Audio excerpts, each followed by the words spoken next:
Chairman of the National People's Congress, Mr. Zhao Leqi, Chairman of the Boao Forum for Asia, Mr. Ban Ki-moon, distinguished guests, ladies and gentlemen, I'm delighted to be here in Hainan Island for the first time and to join you for this 25th anniversary of the Boao Forum for Asia. This milestone comes at a time of profound change in the world. Hence the theme of this year's conference on new dynamics, new opportunities, and new cooperation. And it's a theme that's both timely and pressing. We are seeing these new dynamics unfold all around us. The foundations that have sustained decades of global stability are under severe strain. The war in Ukraine is entering its 5th year. The conflict in the Middle East is in its 4th week and may well drag on. These wars have claimed many lives and inflicted immense suffering on populations. They are not distant events. They have real consequences for all of us, driving up food and energy prices, disrupting supply chains, and raising the risk of a global economic slowdown. More fundamentally, we are witnessing a worrying breakdown of the institutions and norms that have long anchored the global system. For decades, international law and multilateral rules provided guardrails for state behavior. They did not eliminate conflict, but they tempered it and brought a measure of predictability to international relations. Today, those guardrails are weakening. International relations are increasingly shaped by geopolitical rivalry and zero-sum thinking. States feel less bound by rules and more inclined to act whenever they have the power to do so. Small and middle-sized countries feel this most acutely. But even large powers will find that a world where the strong do as they please is ultimately more dangerous for all.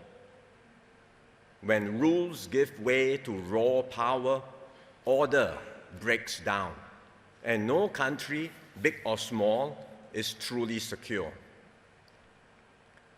These geopolitical shifts are spilling over into the economic domain. For nearly 8 decades, the global economy prioritized efficiency, integrating markets, and optimizing production across borders. That model is being reworked. Resilience and security are taking precedence. Countries are moving to reduce dependencies and reconfigure how they engage with the global economy. All this makes it harder to address shared global challenges, whether it is tackling climate change or ensuring the safe and responsible use of artificial intelligence. Progress on these matters depends on collective global action. But in today's environment, it has become far harder to find consensus. As a result, our problems are building up and compounding into more serious risk for all. Given this context, how do we move forward? In the past, our instinct was to seek broad multilateral arrangements. These remain important. But in today's more complex and fractured world, multilateral agreements are extremely hard to reach.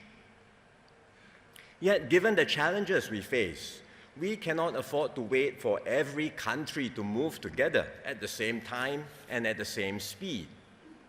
So we must find new ways to cooperate.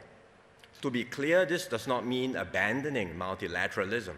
On the contrary, we must continue to strengthen and reform global institutions, including the WTO and the United Nations, so that they remain effective and relevant. But alongside these efforts, we also need more flexible approaches to cooperation. One practical way is for smaller groups of like-minded countries and partners to create plurilateral arrangements. These can move faster to test ideas, set standards, and deliver results. We already see this practical and pragmatic approach at work. Agreements like the Regional Comprehensive Economic Partnership, or RCEP, and the Comprehensive and Progressive Agreement for Trans-Pacific Partnership, or the CPTPP, are advancing economic integration, while the Digital Economy Partnership Agreement, or DEPA, is breaking new ground in digital trade. These are not exclusive clubs. They are open and inclusive frameworks that set high standards and that others can join when they are ready. And in this way, they complement rather than replace the multilateral system. So in practice, we are likely to see a landscape of multiple overlapping coalitions, different groupings of countries working together on specific challenges. This may not be the ideal model for global cooperation, but in today's circumstances, it is a practical way to move forward and to sustain momentum.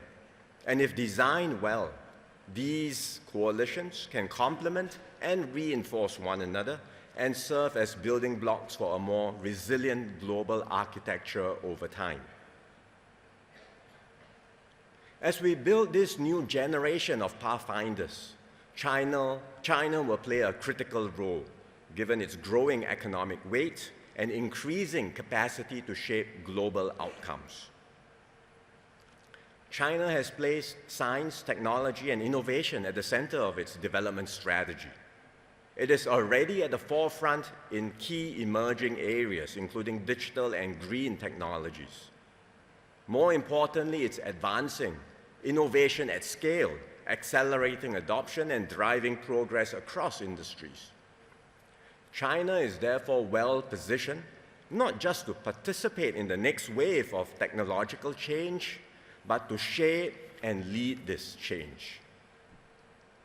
At the same time, we see growing global interest in Chinese culture and innovation, from films, music, and games to consumer brands and digital platforms. This is especially evident among younger audiences around the world and reflects China's expanding influence in both the creative and digital economies.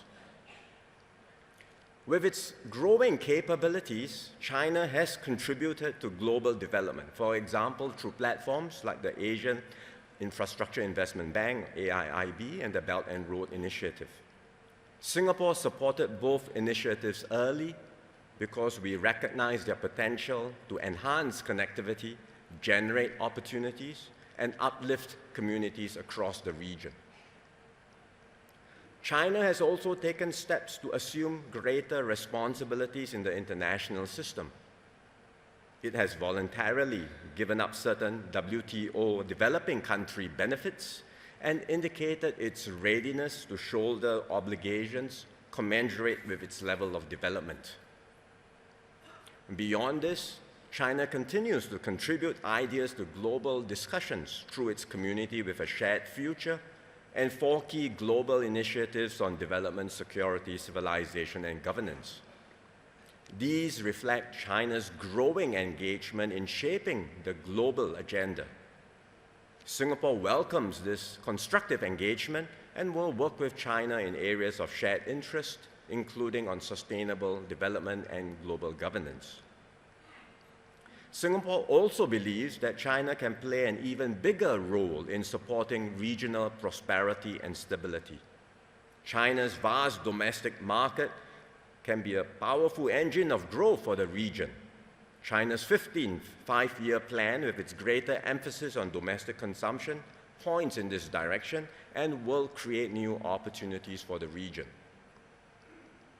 China can also help shape the region's evolving economic architecture.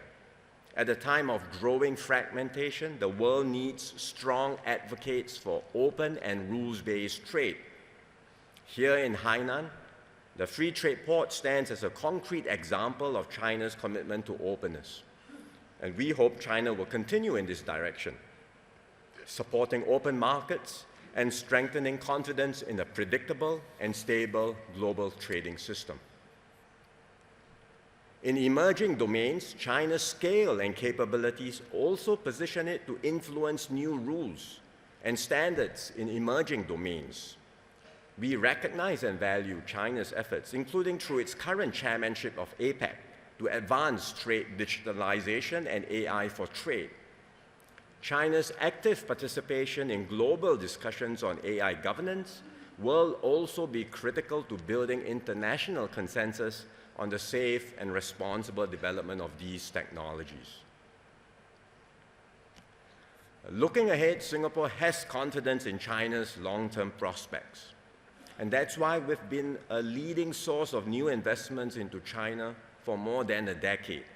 We will continue to partner China closely and deepen collaboration in areas of mutual benefit as both our economies evolve. We will also work with China to deepen its integration into regional economic frameworks.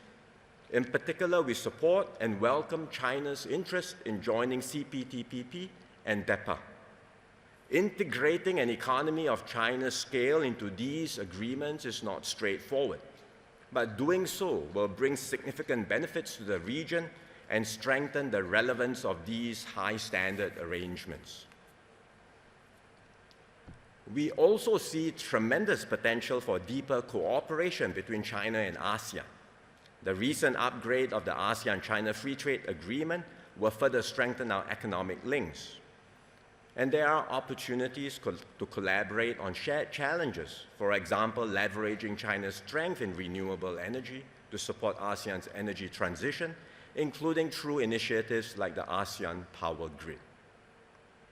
When Singapore assumes the ASEAN chairmanship next year, we will work with fellow member states to deepen regional integration and strengthen partnerships. In Asia, we will work closely with partners like China, Japan, Korea, and India. Beyond the region, we will expand engagement with key partners, including the Gulf Cooperation Council and the European Union. Through these efforts, we will keep ASEAN open, connected, and a driver of growth and cooperation in the global economy. The 25th anniversary of the Boao Forum reminds us how far Asia has come through openness, cooperation, and shared progress.